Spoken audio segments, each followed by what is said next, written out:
Good morning. आपण कालच्या लेक्चरमध्ये गंगा नदी प्रणाली पाहत होतो, ज्यामध्ये आपण गंगा नदीचे उगमस्थान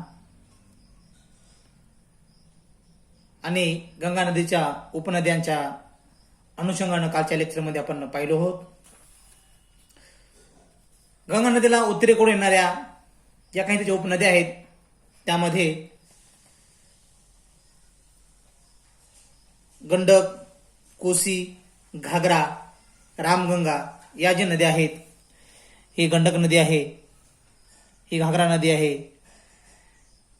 या ज्या नद्या आहेत, इथं कोसी नदी आहे. या जी नद्या ह्या गंगेला उत्तरेकडून येतात, तिला उत्तर तीरावरून मिळतात, म्हणून त्याला आपण उत्तर किंवा उत्तरेकडून येणाऱ्या उपनद्या म्हणून त्यांना आपण असं नाव म्हणतो किंवा त्याला आपण म्हणत असतो. तर दक्षिण बाजूने मिळणाऱ्या नद्यामध्ये यमुना, शोण या दोन नद्या महत्वाच्या आहेत. जी यमुना नदी आहे ही गंगा नदीला समांतर वाहते आणि अलाहाबाद जवळ तिला गंगा नदीला जाऊन मिळते. ही जी आपण यमुना नदी आहे, पॉइंटर पहा तुम्ही, या यमुना नदी या गंगा नदीची सर्वात मोठी उपनदी म्हणून आपण त्याला ओळखत असतो. त्यानंतरची आहे सोन नदी. सोन नदी ही अमरकंटकचा जो पठार प्रदेश आहे, या पठारावरती या सोन नदीचा उगम पाहतो आणि सोन नदी असं उत्तरेकडे वाहत जाऊन या गंगा नदीला रामनगर जवळ जाऊन ती मिळते, म्हणून ही एक गंगा नदीची उपनदी आहे. त्यानंतर यमुना नदीच्या जे काही उपनद्या आहेत, चंबळ असेल, बेटवा असेल, या आपण बघतो चंबळ नदी या मध्य प्रदेश, राजस्थान आणि या उत्तर प्रदेश या 3 राज्यामध्ये महत्वाची नदी म्हणून ओळखली जाते. हे सुद्धा नद्या या यमुनेच्या उपनद्या म्हणून आपल्याला सांगता येतात. आज पाहणार आहोत आपण ब्रह्मपुत्रा नदी प्रणाली. नंबर 3 ची जी आहे नदी प्रणाली ती आहे ब्रह्मपुत्रा नदी प्रणाली. विद्यार्थी मित्रांनो, ब्रह्मपुत्रा नदी ही जगातील मोठ्या नद्यापैकी एक नदी समजली जाते. जगातील जी नद्या आहेत, अमेझॉन असेल, नाईल असेल, होयांग हो असेल, त्या नद्यांच्या मिसिसिपी असेल, त्या नद्याच्या बरोबरची नदी म्हणून ब्रह्मपुत्रा नदीला ओळखलं जातं. या ब्रह्मपुत्रा नदीचा उगम तिबेट, भारत आणि बांगलादेशमध्ये वाहते आणि या नदीचा उगम हा कैलास पर्वताजवळील मानसरोवराजवळ या ठिकाणी आपण बघतो. हे पॉइंटर पहा, हा जो मानसरोवर आहे या ठिकाणी या ब्रह्मपुत्रा नदीचा उगम होतो आणि ही पश्चिमेकडून पूर्वेकडे वाहत जाते आणि पुढं अरुणाचल प्रदेशामध्ये या राज्यामध्ये दक्षिणेला वळते आणि इथून अरुणाचल प्रदेशामधून परत इकडं खाली पश्चिमेकडे वाहत जाऊन आसाम, मेघालय या राज्यातून बांगलादेशमध्ये प्रवेश करते आणि शेवटी बंगालच्या उपसागराला येऊन मिळते. म्हणजे ही जी नदी आहे, ही नदी कैलास पर्वतामध्ये मानसरोवराजवळ चट्टेमायंग दुंग या हिमद्रोण नदीद्वारे ब्रह्मपुत्र उगम होतो आणि ती पूर्वेकडे वाहत जाते. तिबेटमध्ये तिला तांगपो असं तिला नाव आहे.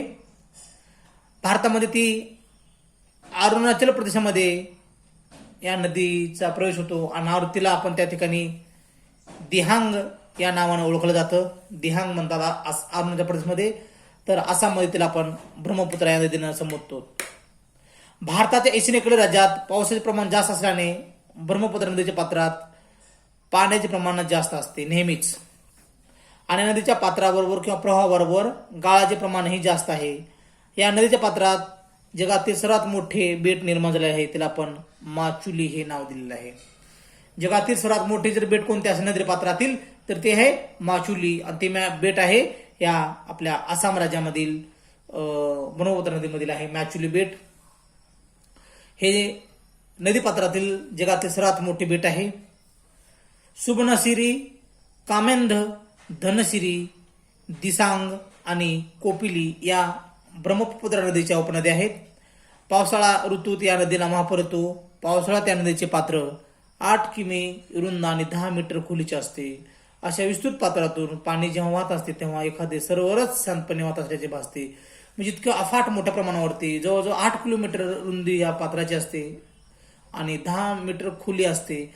इतक्या मोठ्या प्रमाणावरती हे नदी जणू काही एखादी सरोवरच वाहत आहे असं आपल्याला भासतं. उगमानंतर ह्या नदीची जी लांबी बघितलं आपण तर 1290 किलोमीटर ही नदी हिमालय पर्वतरांगात समांतर वाहते. भारतात या नदीचा प्रवाह फक्त 885 किलोमीटर आहे. आसाममधून ब्रह्मपुत्रा दक्षिणेकडून बांगलादेशात प्रवेश करते आणि बांगलादेशात तारेसा, तिस्ता आणि जलढाका या उपनद्या ब्रह्मपुत्रावर मिळतात. बंगाल देशात गंगा आणि ब्रह्मपुत्रा नदीच्या संगम ग्लांदो जवळ होतो आणि या संगमानंतर या संयुक्त प्रवाहालाच आपण पद्मा या नावाने ओळखले जातात. पद्मा बंगालच्या उपसागराला जाऊन मिळतात, जे आपण या ठिकाणी बघतो. या ठिकाणी ही गंगा नदी ही आपल्या आलेली इकडून पश्चिमेकडून आणि उत्तरेकडून आलेली ही ब्रह्मपुत्रा नदीचा या ठिकाणी जो संगम आहे, या संगमाला हा संगम जो होतो तो बांगलादेशातील असणाऱ्या ग्लांदो या गावाजवळ आणि ह्या संयुक्त प्रवाहाला बांगलादेशामध्ये पद्मा नावाने ओळखतात. आणि हा पद्मा संयुक्त प्रवाह जाऊन तो बंगालच्या उपसागराला इथं मिळत असतो. या ठिकाणीच मोठ्या प्रमाणावरती या नद्यांच्या त्रिभुज प्रदेशामध्ये जो प्रदेश निर्माण झालेला आहे त्याला आपण सुंदरबनचा प्रदेश म्हणून ओळखत असतो. अशा प्रकारचा आपला हा हिमालय नद्या प्रवाह आपण या ठिकाणी आपल्याला पाहतात. पहिली जी आहे ती सिंधू नदी प्रणाली, नंबर 2 गंगा नदी प्रणाली आणि नंबर 3 आहे ब्रह्मपुत्रा प्रणाली. अशा प्रकारच्या या प्रणालीमध्ये आपण त्याचा अभ्यास केलेला आहोत, त्याची आपल्याला माहिती घेतलेली आहोत. त्यानंतरची आहे द्विकल्पीय नद्या. आता आपल्याला या नद्या पाहायचा आहे ते म्हणजे द्विकल्पीय पठारावरील नद्यांचा जो आपल्याला प्रदेश आहे तो हा प्रदेश आहे द्विकल्पीय पठारावरच्या नद्यांचा. जो दक्षिणेकडील भाग येतो त्याच्यामध्ये हा उत्तरेकडला भाग जो गंगा नदीचा जो खाली दक्षिणेचा भाग दिसतो आपल्याला त्याला आपण द्विकल्पीय पठारावरील नद्या किंवा द्विकल्पीय पठारावर उगम पावणाऱ्या नद्यांची आपण आज माहिती घेणार आहोत. विद्यार्थी मित्रांनो, सांगायचं म्हणजे भारतीय द्विकल्पीय पठार सुद्धा यामध्ये सह्याद्री पर्वत असेल, अरवली पर्वत असेल, विंध्य असेल, निलगिरी असेल, सातपुडा असेल, हे जे काही पर्वतरांगा आहेत या पर्वतरांगामधून अनेक नद्यांचा उगम झालेला आहे किंवा होतो. त्यामध्ये सह्याद्री हा एक मुख्य जलविभाजक घटक आहे. जलविभाजक समजला जातो कारण यामध्ये जलप्रणाली विकसित झालेली आहे आणि याचा वाटा मोठ्या प्रमाणामध्ये या सह्याद्रीचा आपल्याला सांगता येतो. आणि या द्विकल्पीय नद्यामध्ये नर्मदा असेल, तापी असेल, गोदावरी, दामोदर, महानदी, कृष्णा, कावेरी, ब्राह्मणी या प्रमुख नद्यांचा समावेश केला जातो. म्हणजे एकंदरीत या द्विकल्पीय पठारावरील सर्वात जण नद्यांचा आपण विचार केला, जी नर्मदा नदी आहे, तापी नदी आहे, गोदावरी आहे, भीमा आहे, कृष्णा आहे, कावेरी आहे, ही पेन्नार आहे, इकडे उगम पावणारी जी नदी महानदी आहे, अशा या द्विकल्पीय पठारावरील नद्यांचा आपण या ठिकाणी समावेश होतो. आणि या नद्यांचा जो मुख्य जलविभाजक गट आहे तो आपला हा सह्याद्री पर्वत आहे, जो उत्तर दक्षिण दिशेमध्ये पसरलेला आहे. ह्याला आपण मुख्य जलविभाजक असं म्हणत असतो. त्यामध्ये पहिलं आहे नदी प्रणाली, ती म्हणजे नर्मदा नदी. या नर्मदा नदीचा उगम इथं अमरकंटक जो हा प्लेटो दिसतोय, हा पठार दिसतोय अमरकंटकचा, या ठिकाणी या अमरकंटकच्या पठारावरती म्हणजेच या छत्तीसगड आणि मध्य प्रदेशचा जो बॉर्डरचा एरिया दिसतो आपल्याला, या ठिकाणी या अमरकंटकच्या पठारावरती या नर्मदा नदीचा उगम होतो. आणि ही नदी उगम पावल्यापासून तो काय करते, असं पश्चिमेकडे वाहत जाऊन ती अरबी समुद्रात जाऊन मिळते. म्हणजे हा जो अरबी समुद्राचा पश्चिमेकडला भाग आहे, हा अरबी समुद्रात जाऊन ही नर्मदा नदी मिळते.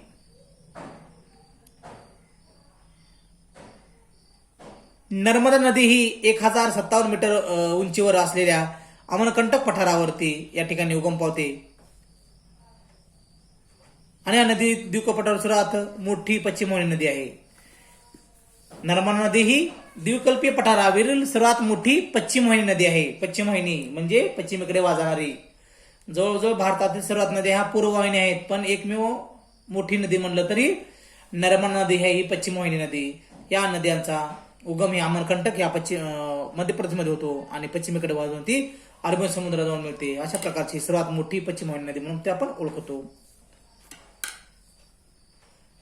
नर्मदा नदी विंध्य पर्वत व सातपुडा यांच्या दरम्यान असलेल्या खोऱ्यातून वाहते.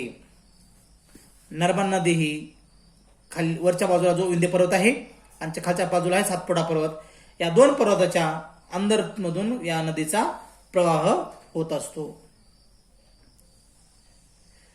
नर्मदा नदीची एकूण लांबी 1312 किलोमीटर असून जलवाहक क्षेत्र आहे 98,795 चौरस किलोमीटर आणि या नदीचं क्षेत्रफळ आहे, नदीचं जे जलवाहन क्षेत्र आहे ते आहे 98,795 चौरस किलोमीटर. नर्मदा नदी महाराष्ट्र, गुजरात आणि मध्य प्रदेश राज्यातून वाहते. ही जी आपण मध्य प्रदेश बघतो दिसतोय, हा जो बॉर्डर दिसतोय आपल्याला हा महाराष्ट्राचा, हा मध्य प्रदेश, हा महाराष्ट्राचा थोडा भाग, नंदुरबार जिल्ह्याचा थोडा भाग आणि इकडं गुजरात राज्याचा काही भाग, या 3 राज्याच्या मधून ही नर्मदा नदी वाहते. या नदीच्या प्रवाहामध्ये धबधबे, घळया, धावत्या अशा वेगवेगळ्या प्रकारचे आपल्याला नैसर्गिक रूप आपल्याला त्या ठिकाणी दिसून येतात. तर कपिलधारा हा धबधबा 25 किलोमीटर उंचीचा असून तीव्र स्वरूपाचा आहे. तसेच मंदार, धरडी, सहधारा इत्यादी धबधबे सुद्धा या नर्मदा नदीच्या प्रवाहामध्ये आपल्याला पाहावयास मिळतात. त्यानंतर विंध्य पर्वताच्या रांगावरून उतारावरून हिरणी, बरणा, कोलार, ओसरंग या नर्मदा नदीच्या उपनद्या येऊन मिळतात. त्यानंतर तर सातपुडा उतारावरून येणाऱ्या जी नद्या आहेत बंजार, गंजला, सेर, शक्कट, तवा, कुंडी या उपनद्या मिळतात. नर्मदा नदी खंबातच्या आखाताजवळ भडोच येथे अरबी समुद्राला मिळते. जो खंबातचा आखात आहे आपला या ठिकाणी, या खंबातच्या आखाताजवळ भडोच जो जिल्हा आहे गुजरात राज्याचा, या भडोच जवळ ही अरबी समुद्राला येऊन मिळते. अशा प्रकारचा आपला हा पश्चिम वाहिनी नदी नर्मदा पहिल्यांदा सांगता येईल. नंबर 2 आहे तापी नदी.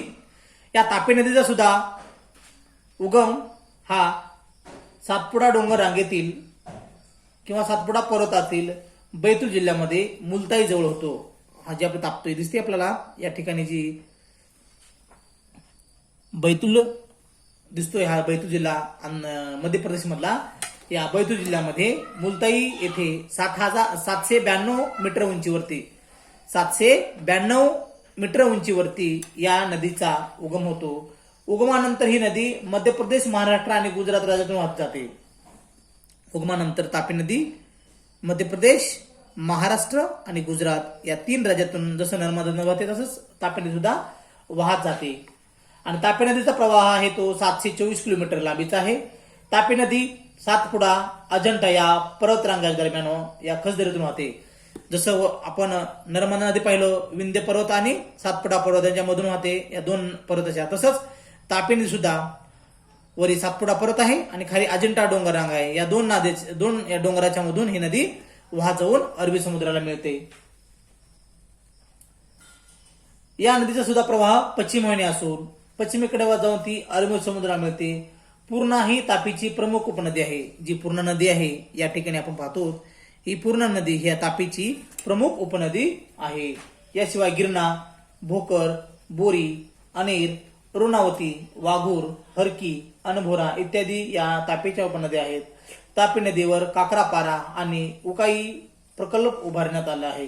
काकरापारा जो प्रकल्प आहे गुजरात राज्यातील, हा तापी नदीवरच आहे आणि उकाई हा प्रकल्प सुद्धा या ठिकाणी आपल्याला सांगता येतो. अशा प्रकारची तापी नदी सुद्धा पश्चिम वाहिनी नदी म्हणून ओळखली जाते.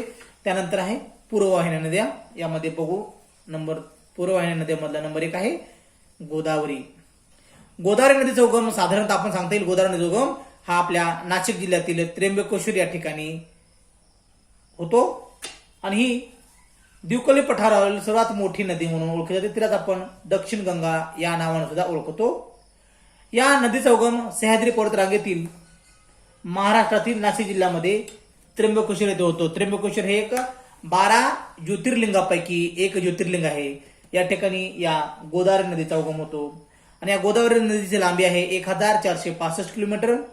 महाराष्ट्रातून ही नदी आंध्र प्रदेशात प्रवेश करते आणि आंध्र प्रदेशातील रामचंद्रपुरम व अल्लामपुरमच्या पूर्वेस बंगालच्या उपसागरात मिळते. म्हणजे या ठिकाणी हे गोदावरी नदी आपण वाहत होती. तर नाशिक असेल, औरंगाबाद असेल, अहमदनगर जिल्हा, औरंगाबाद, परभणी, नांदेड इथून या आपल्या आंध्र प्रदेशमध्ये उगम पावते. तर आता सध्याचा जो तेलंगणा राज्य आहे, तेलंगणामधून ती वाहत जाऊन पुढे आंध्र प्रदेशामध्ये रामचंद्रपुरम या ठिकाणी ती बंगालच्या उपसागराला जाऊन मिळते. अशा प्रकारची आपली ही गोदावरी नदीचा तिचं आपल्याला सांगता येईल. गोदावरी नदीलाच आपण दक्षिण गंगा नदी ही म्हणून ओळखले जाते. या नदीच्या जे उपनद्या आहेत, प्राणहिता आहे, प्रवरा आहे, मांजरा आहे, पैनगंगा, वैनगंगा, वर्धा, इंद्रावती, मानेर, शबरी या नद्या या गोदावरीच्या उपनद्या म्हणून सांगता येतात. वर्धा आणि पैनगंगा या नद्याच्या संयुक्त प्रवाहालाच आपण प्राणहिता या नावाने ओळखतो. ही वर्धा नदी जी विदर्भामध्ये वाहते आणि वैनगंगा नदी सुद्धा या विदर्भामधून यवतमाळ जिल्ह्यामध्ये वाहत जाऊन जी या गडचिरोलीच्या तिथं या नदीचा संगम होतो, तिथं या संयुक्त प्रवाहाला आपण प्रवरा या नावाने ओळखतो. आणि हा प्राणहिताचा संगम किंवा वैनगंगा आणि वर्धा नदीचा संगम जो होतो तो शिरोंचा या ठिकाणी जो आपल्या गडचिरोली जिल्ह्यामध्ये आहे, या ठिकाणी या गोदावरी नदीस मिळते आणि तिला आपण प्राणहिता या नावाने ओळखतो. या गोदावरी नदीवरती महाराष्ट्रातील जे पहिले धरण आहे गंगा पूर्ण धरण, ते या नाशिक जिल्ह्यामधलं आहे पहिलं धरण, मातीचं धरण आहे. नंबर 2 जो धरण आहे ते जायकवाडी नदीवरील जायकवाडी या ठिकाणी बांधलेलं आहे. गोदावरी नदीमधील सर्वात मोठं आणि बहुउद्देशीय धरण आहे, डॅम आहे. त्यानंतरचा आहे खाली ते आपण विष्णुपूर प्रकल्प जो आपण नांदेड जिल्ह्यामध्ये नांदेड जवळ आहे. अशा प्रकारचा प्रकल्प या नदीवरती मोठ्या प्रमाणामध्ये बांधलेले आहेत. आणि या नदीनं आपल्या मुखाजवळ विस्तृत असा भूप्रदेश निर्माण केला आहे. महाराष्ट्रातील पैठण जवळ गोदावरी नदीवर जायकवाडी, तर नांदेड जवळ विष्णुपुरी प्रकल्प उभारलेले आहेत. अशा प्रकारचं आपलं हे गोदावरी नदी या ठिकाणी सांगता येते. नंबर 2 आहे कृष्णा नदी. कृष्णा नदी ही सह्याद्री पर्वतरांगेमध्येच महाबळेश्वर या ठिकाणी उगम पावते आणि ह्या नदीचा उगमस्थान अरबी समुद्रापासून फक्त 65 किलोमीटर अंतरावरती आहे. हे जो अरबी समुद्र आहे आणि इथं महाबळेश्वर आहे. The distance is only 65 kilometres. या 65 किलोमीटर अंतरावरती या कृष्णा नदीचा उगम महाबळेश्वर येथे होतो आणि या नदीची लांबी सुमारे 1400 किलोमीटर आहे. भीमा व तुंगभद्रा या कृष्णा नदीच्या उपनद्या आहेत. कृष्णा नदीला कराडजवळ कोयना नदी आणि सांगलीजवळ वारणा नदी येऊन मिळते. कृष्णा नदी महाराष्ट्र, कर्नाटक आणि आंध्र प्रदेश या नदीतून वाहते. कृष्णा नदी आहे महाराष्ट्र, कर्नाटक आणि आंध्र प्रदेशमध्ये वाहत जाऊन पुढे ती बंगालच्या उपसागराला मिळते. शेवटी ती दिवी बेटाजवळ आंध्र प्रदेशात या बंगालच्या उपसागराला मिळते. या नदीच्या मुखाजवळ सुद्धा मोठ्या प्रमाणामध्ये त्रिभुज प्रदेश निर्माण झालेला आहे. गंगा नदीचं पाणलोट क्षेत्र बघितलं तर 2,59,000 चौरस किलोमीटर आहे. आणि या कृष्णेच्या पंचगंगा, घटप्रभा, मुसी, मलप्रभा इत्यादी इतर उपनद्या आहेत. या कृष्णा नदीवरच नागार्जुन सागर, श्रीशैल्यम, खडकवासला इत्यादी प्रकल्प उभारले आहेत. अशा प्रकारचा आपला हा कृष्णा नदी या ठिकाणी सांगता येईल. आणि नंतरचा आहे जी शेवटची नदी आहे ती कावेरी. कावेरी नदीचा उगम सुद्धा हा सह्याद्री पर्वतातील कुर्ग जिल्ह्यामध्ये या ठिकाणी आपण कर्नाटक राज्यामध्ये ब्रह्मगिरी टेकड्यावर झालेला आहे. ही नदी आग्नेयेकडे वाहत जाऊन ही नदी पहिल्यांदा आग्नेयेकडे वाहत जाते. कावेरी नदी आग्नेयेकडे वाहत जाते आणि नंतर ती वाजवून बंगालच्या उपसागरात मिळते. या नदीत 2 शाखा आहेत. एक उत्तरेकडून कोलेरून आणि दक्षिणेकडून कावेरी या नावाने ओळखल्या जातात. तिरुचिल्लापल्लीच्या पूर्वेस या शाखा एकत्र येतात. नदीच्या वरच्या टप्प्यात शिव समुद्रम धबधबा मोठ्या प्रमाणात आपण इथं पाहतो. हा जो कर्नाटक राज्यामध्ये आहे शिव समुद्रम धबधबा हा खूप मोठा धबधबा म्हणून ओळखला जातो. या नदीची लांबी आहे 850 किलोमीटर. ती केरळ, कर्नाटक आणि तामिळनाडू राज्यातून वाहते. ही नदी कर्नाटक, केरळ आणि तामिळनाडू राज्यामध्ये वाहते. मागच्या आपण जर 2-4 वर्षापूर्वी बघितलं आपण तर कर्नाटक आणि केरळ आणि आंध्र प्रदेशात 3 राज्यामध्ये कृष्णा नदीच्या पाण्यावरून मोठ्या प्रमाणामध्ये वाद निर्माण झाला होता. आपण मागच्या न्यूजमध्ये वगैरे ऐकलं असताल. म्हणजे ह्या नद्यांच्या वाद सुद्धा मोठ्या प्रमाणामध्ये आपल्या महाराष्ट्रामध्ये सुद्धा महाराष्ट्र आणि कर्नाटकमध्ये आलमट्टी धरणाचा कृष्णा नदीच्या पाण्यावरून वाद झाला होता. आंध्र प्रदेश आणि महाराष्ट्राचा गोदावरी नदीच्या पाण्यावरून वाद झाला होता. तापी नर्मदा नदीच्या पाण्यावरून महाराष्ट्र, गुजरात आणि कर्नाटक आपलं मध्य प्रदेश राज्यामध्ये वाद मोठ्या प्रमाणात झाला होता. म्हणजे असे हे वाद पाण्यावरून असं झालेले आपल्याला पाऊस मिळतात. त्यानंतरची नदी आहे ती, ह्या नदीच्या साऱ्या उपनद्या आहेत. लोकपावनी, हेमावती, सिमगा, होरांगी, अर्कावती या नद्या डावीकडून कावेरीला मिळतात. तर लक्ष्मण तीर्थ, कबानी, सुवर्णावती, भवानी या नद्या उजवीकडून या नदीला मिळतात.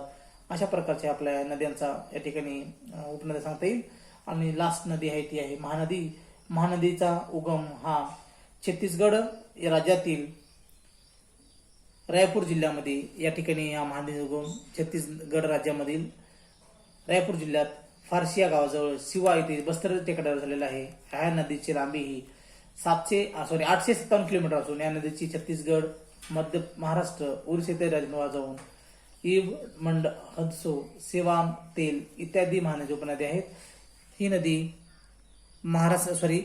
छत्तीसगड आणि ओरिसा राज्यामधून वाद जाऊन ती बंगालच्या उपसागराला मिळते. या नदीच्या उपनद्या आहेत ती ईब, मंड, इदो, शेवथा, तेल इत्यादी या नदीच्या उपनद्या आहेत. याशिवाय ब्राह्मणी, सूर्यरेखा, वैतरणा, दामोदर, साबरमती, पेन्नेर, ताम्रपणी, लुनी इत्यादी नद्या सुद्धा आपण या ठिकाणी उल्लेख करता येतो. ही लुनी नदी आहे ती राजस्थानमध्ये आहे. साबरमती नदी ही गुजरात राज्यामध्ये आहे. वैतरणा नदी ही ठाणे जिल्ह्यामधील असणारी नदी आहे.